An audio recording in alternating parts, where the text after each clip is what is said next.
کر لینا حساب جدہ کتے ویکھیا نبی یہودی چھکے اپنے پاس کتا جائے نبی علیہ پاسے یہودی نو پہ گیا فکر اگے کسے یعنی نو بڑے اے سرکار ال پیاسدہ ہوتا ہے اے جنہیں بندے نا مسارت جگر دی تختی تے فاضل دے لفظ لکھ لائے مر جانے یاد رسے سمجھو ہے نا یہودی اپنے علیہ پاسے کھچے کتا نبی آ جائے یہودی سوچے ابھی اگے تا لڑے آنا سائیں اور آنگو ہونے نبی آل جاندہ پیا جتنے بندے رسول دے نال آئے نا انہیں کل ہور تے کسے جنگ بندہ مویا کوئی میں نے قرآن دی قسم غازی دا عالم سامنے جڑا بندہ میں نے کسے روایت جو دکھایا نا بینا رال کے بھی کسے نے چاکو مارے ہیں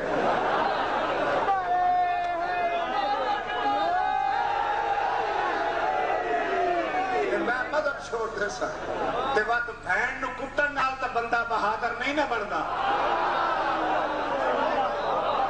یہودی اپنے پاس سے چکے کتا نبی آ جائے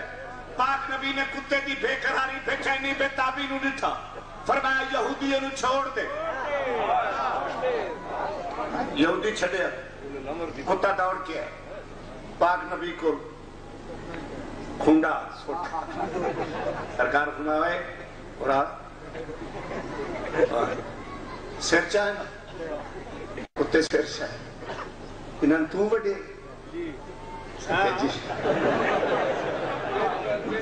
سرکار فرمایا کیوں اسے چاہیے وڈڑے ہیں سرکار فرمایا کیوں اسے کہے جی میری زبان تسی سمجھتے پہ ہونا تو جو تسی مہربانی کرو انہاں دی زبان دیو تو میں ہونے دسنا نبی اشارہ کیتا کتے نو زبان ملی انسانہ والی پریشان نہیں ہونا میرا وہ نبی ایک پتھران کلمہ پڑھا دیتا ہے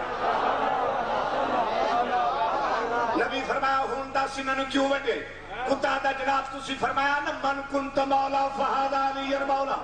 جنہ میں مولا اس دا علی مولا نبی فرمایا بالکل آکھا کتا دا انصاف تو ساڑے تو ہے جے تسی میرے مولا تے علی بھی میرا مولا تے جے علی میرا مولا ہوئے ایک گلی میری چکدرن چگلیاں تے گلے علی دے کرن میں برداشت کر سکنا اب اس روایت کا کوئی وجود ان کی اپنی کتابوں میں بھی کوئی وجود نہیں سارا مذہب جھوٹ پر ہے آواز پہ آندیے سارا مذہب کس پر ہے آواز آنے پر آواز آ رہی ہے بھلے پیچھے شیطان ہی آواز کر رہا ہو اپنی کسی کتاب سے بھی اس جھوٹی یہودی کتے کی روایت کا ثبوت نہیں دے سکتے لیکن چھوڑیے اب سوال سنیے یہ ان کے بقول حضرت عمر رضی اللہ عنہ وارضا حضرت علی کے بہت بڑے دشمن تھے لیکن جب ہم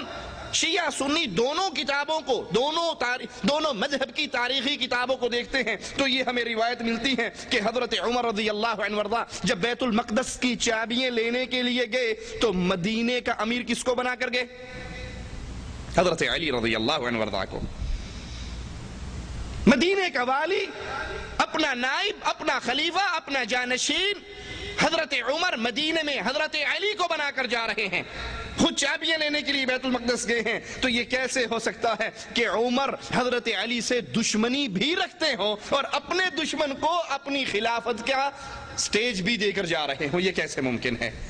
اگر اس سفر میں حضرت عمر شہید کر دیے جاتے اگر اس سفر میں حضرت عمر شہید ہو جاتے یا تبھی موت مر جاتے تو مسلمانوں کا مستقل خلیفہ کون بنتا حضرت علی کیونکہ حضرت علی کو حضرت عمر رضی اللہ عنہ وارضا اپنی جگہ پر بٹھا کر جا رہے ہیں تو یہ کیسے ممکن ہے کہ ایک طرف تم یہ دعویٰ کرو کہ عمر علی کے دشمن تھے عمر علی کے دشمن تھے اور دوسری طرف یہی عمر اسی علی کو رضی اللہ عنہما اپنے بعد مسلمانوں کا والی اور خلیفہ بنا کر جا رہے ہیں یہ سوال ہو سکتا ہے کسی کی ہدایت کا سبب بن جائے اس سوال پہ غور کیجئے اور اپنے ذاکروں سے اس کا جواب لیجئے جب حضرت عمر نے حضرت علی کو امیر مدینہ بنایا اور خود بیت المقدس کی چابیاں لینے کے لیے گئے دوسرا سوال اسی سوال پہ تو تمہارے عقیدے کے مطابق عمر غاصب تھے نا حضرت علی کا حق چھینا تھا انہوں نے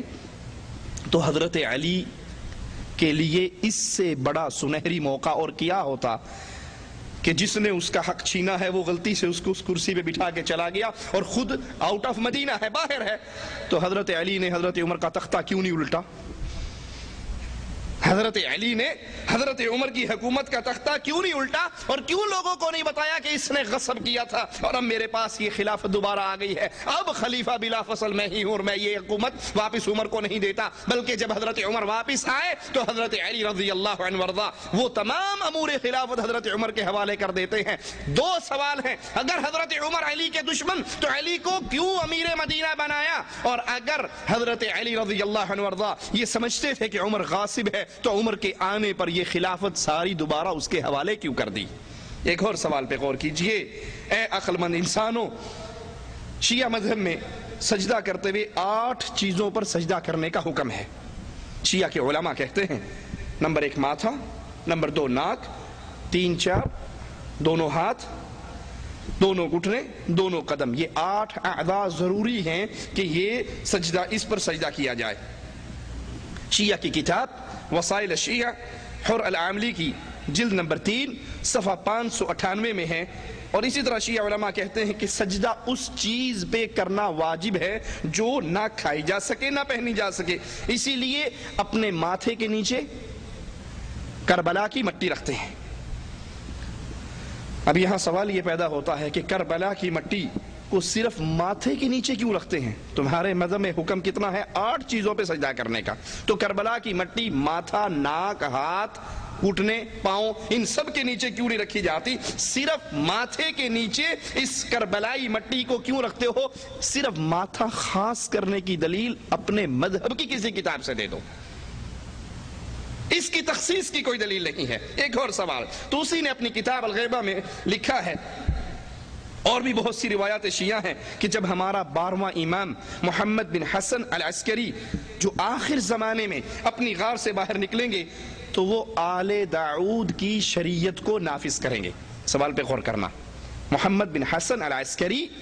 امام غائب نمبر 12 جب یہ باہر آئیں گے آخر زمانہ میں اور حکومت کریں گے تو وہ آل داؤد کی شریعت کو نافذ کریں گے۔ سوال یہ پیدا ہوتا ہے کہ شریعت محمد صلی اللہ علیہ وسلم وہ شریعت ہے جس نے پچھلی تمام شریعتوں کو منسوخ کر دیا۔ هو الذي ارسل رسوله بالهدى ودين الحق ليظهره على الدين كله،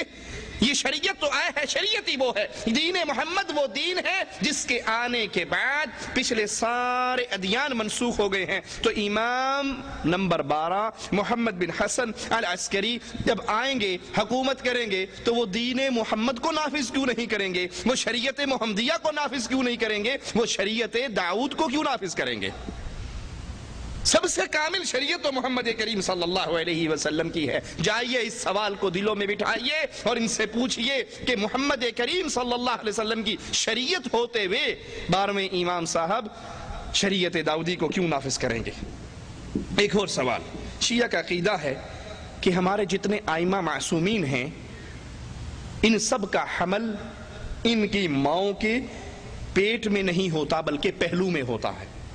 ہمارے جتنے 12 ائمہ ہیں ان سب کا حمل ہماری ائمہ کی والداؤں کے پیٹ میں نہیں ہوا بلکہ پہلو میں ہوا، اور جب یہ پیدا ہوئے تو ماں کی شرمگاہ کی سے باہر نکلنے کی بجائے یہ ماں کی ران سے پیدا ہوئے، اور یہ عقیدہ منتہی الاعمال صفحہ 325 پر